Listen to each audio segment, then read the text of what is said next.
Hey guys, Jason Scudellari with Classic Truck Performance, and behind me is our OBS Tahoe. It's got about 230,000 miles on it.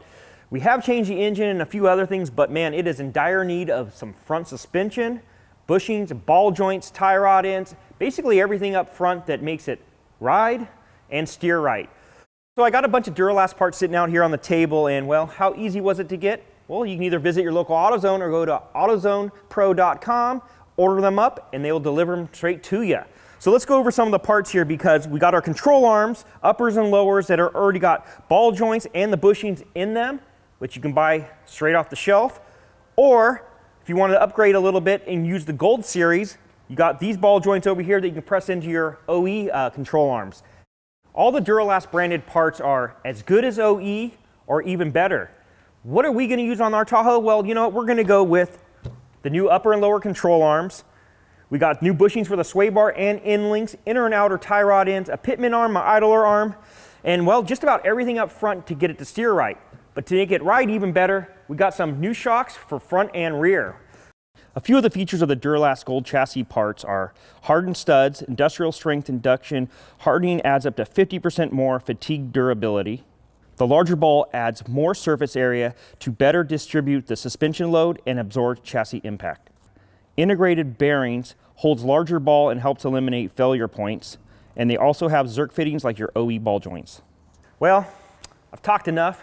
Let's get the parts off the table and onto our Tahoe.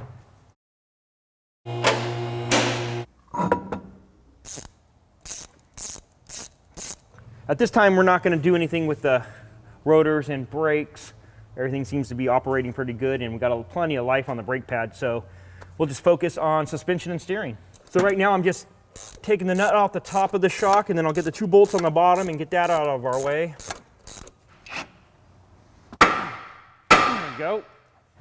You know, now that I just got this far, I don't want to take any of this tie rod loose because I want to match it up when I put the other one together. But I forgot to get the sleeves that they thread into, so what I'll do is I'll hit the computer real quick and order them up. They should be here within 20-30 minutes.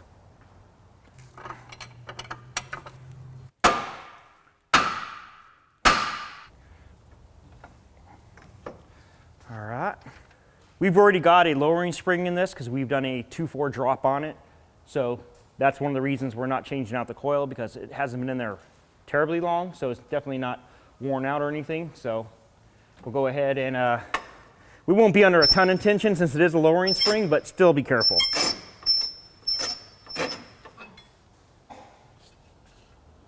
Get the spring out. There we go.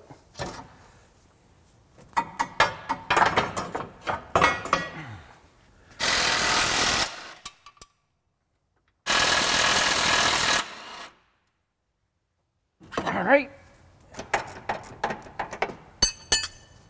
These have your alignment cams in there, so get a good look where they're adjusted. That way you can kind of get everything back in there, especially if you're going to drive this down to your local alignment shop. Got it. All right, so we got this side all apart. I'm not going to bore you by taking the other side apart on camera, so I'm going to do that real quick. I'll give the camera guy a break because he looks tired, and once that's done, we'll put everything back together and then do the steering. We'll go ahead and move the front sway bar because we are going to change those bushings, but also we'll get it out of the way so we can take the few steering parts off that we're going to replace.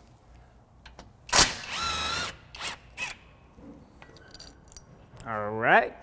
There we go. You know, I wanted to show you guys something yesterday. I kind of forgot, but you know, all this stuff, all the boots are completely torn. You know, they've lived a long life and they've done what they needed to do.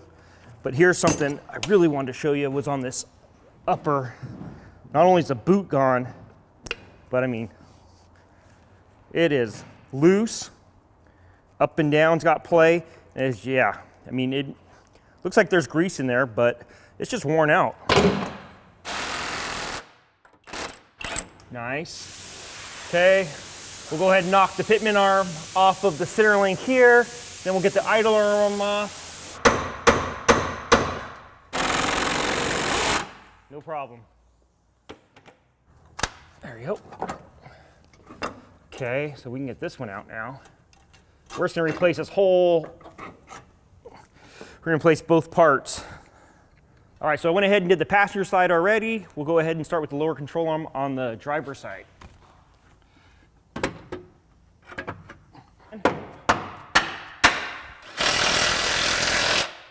All right, we'll go ahead and tap this one into place.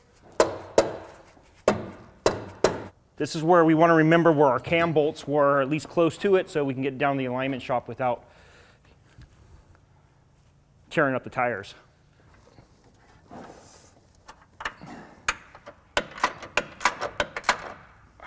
Again, just snug those up so your control arm moves freely up and down until we get it at ride height.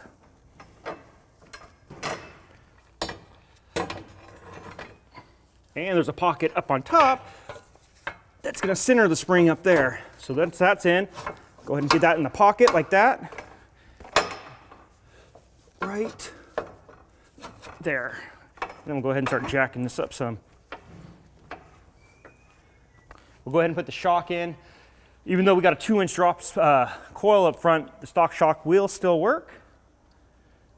We'll go ahead and install that up through the top hat. We got a front steer, so the steering arm goes towards the front. There we go.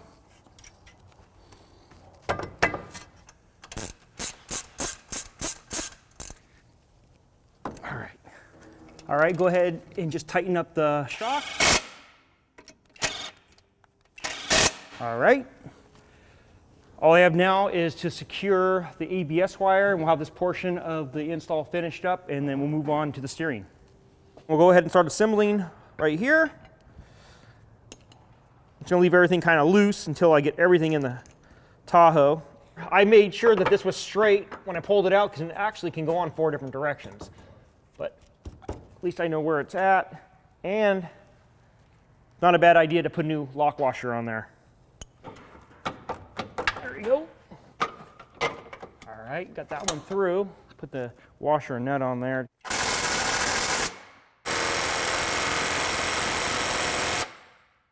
We got our passenger side right here. We got a left-hand thread and a right-hand thread. That way when you go get your alignment done, you're just spinning the sleeve and it's either bringing them both in or out. Be sure you put them on the right side. The longer one goes onto the spindle side. The shorter one goes onto the center link.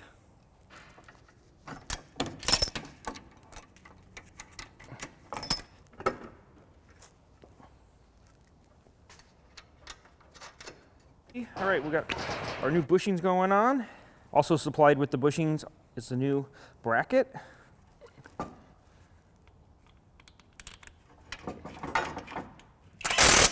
right, there we go. You know, I really like the Duralast Gold parts just because of the quality of the bushings and the hardware. There we go. Get the other side on there and we can snug everything up.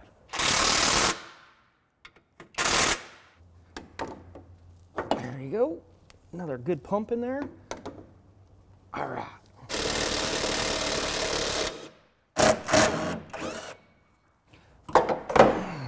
Okay.